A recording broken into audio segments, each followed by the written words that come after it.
Okay, ang topic natin, 5 minutes lang. Yung bang letter of authority ninyo, taon-taon nyo namang nare-receive yan, parang General Appropriation Act sa ating flood control programs or project. Ibig sabihin, hindi kayo makakalusot. Katulad din ho yan ng baha. Ayan, baha. Baha sa Pilipinas. Okay. Baha sa Pilipinas. So, ang problem natin, hindi pwede yung payong nyo sa baha. Ibig sabihin, yung payong nyo, yun yung bookkeeper nyo, yun yung accountant nyo, yun yung lawyer nyo. At yung sarili nyo, hindi pwede ho yan sa letter of authority. Next, kapote, hindi rin ho pwede. Kahit nakakapit yan sa katawan nyo, hindi yan pwede sa letter of authority. Naging usap-usapan na, matagal na isang money-making ng mga questionable characters sa loob ng BIR ang letter of authority. Totoo naman daw na may ganun. Marami nagpapatotoo. At hindi ko pwedeng patotohanan sa inyo kasi hindi ho ako involved. Ang trabaho ko lang is i-reduce yung deficiency assessment, wag hong ma-issuehan ng warrant of arrest yung may-ari ng business, isalba yung CPA na pumirma ng financial statement, itama ho yung records. Hindi ho natin mapipigilan ang floodings. Pero mapipigilan natin yan kapag walang flood. Ano gagawin nyo kapag walang LOA? Kasi yun ang solusyon. Wala ho sa LOA ang solusyon. Ang solusyon, kapag wala kayong LOA, pwede ho kayong magtuloy-tuloy na walang LOA. Paano? Sinabi na ho eh. Diba? Sinabi na i-examine yung books of accounts and other accounting records nyo. Yun yung primary objective ng LOA. Examination of books of accounts and other accounting records. Ano kailangan? Di books of accounts and other accounting records. So therefore, kung wine-weaponize nila o ginagamit nilang baril, panaksak, pambomba, panggera, ang LOA, panakot sa inyo, ano naman ang pwede ninyong gamiting weapon, panangga, shield, laban sa LOA? Sinabi na rin, nasa loob na ng LOA. Yung pong books of accounts and other accounting records.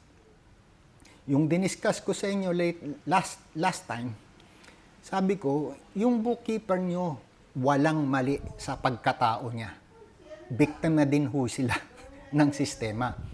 So ngayon, alamin ninyo ano yung ginagamit sa inyo ng BIR. Sabi, meron daw bookkeeping regulation. Sarili ang BIR, hindi nangongopya. May sarili.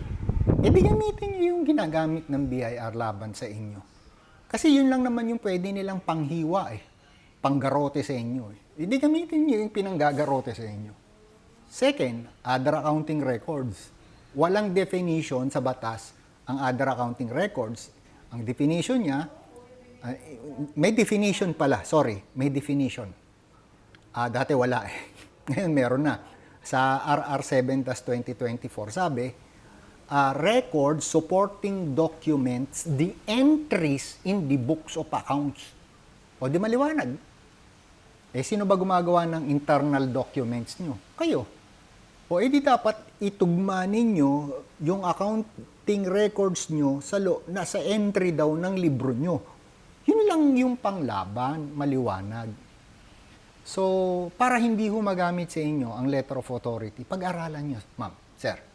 Okay? So, saan makukuha yung panlaban? Ayan. Meron hong ginagamit ang BIR na tinatawag na Revenue Audit Memorandum Orders. Dalawa ho yun. Isa pang value added tax. Ang tawag ho ng mga taga-BIR is RAMO 1 minus 2020 at saka RAMO 1 minus 2022. Sikreto ko ho yan para ho bumaba ang taxes na binabayaran ng mga nagko-consult sa akin. So, kung wala ho kayong kopya, again, simple lang ho yung instruction ko. Mag-email kayo. Ang ginagawa nyo kasi pinipm nyo ako. Hindi ko kayo sasagutin dun, sumasakit ang ulo ko. So mag-email kayo o kaya gagawa na lang ako ng Google Drive with the link. Doon ka lang humingi para ma-email sa inyo yung dalawa. So with that, huwag nyo kakalimutan si Maureen Brasa. Okay? Kaibigan ho natin yan. At meron hong negosyo tungkol ho sa kanyang pagpaparenta ng space. Na-discuss ko rin sa inyo na hindi maganda para sa taxation, mas malaki babayaran nyo pag binenta nyo na yung property nyo kapag ginamit nyo sa business. So para hindi nyo nagamitin sa business, 1,000 pesos lang ho ang starting rental nung office space ni Maureen Brasa. Ang tawag ay Rooms for Opportunities. At kapag meron ho kayong penalties na daan-daan libo na sa inyong open cases, puntahan nyo ho yung ginawang website ng anak ko, micro.com. So, sa susunod na pag-uusapan natin, paano ba makakancel ang letter of authority nyo? Mag-comment lang ho kayo kung ano ho yung gusto nyo pang mga topics na gusto nyong marinig at maliwanagan buhat po sa inyong tax specialista, Emelino T. Maestro, isa pong certified public accountant. See you later.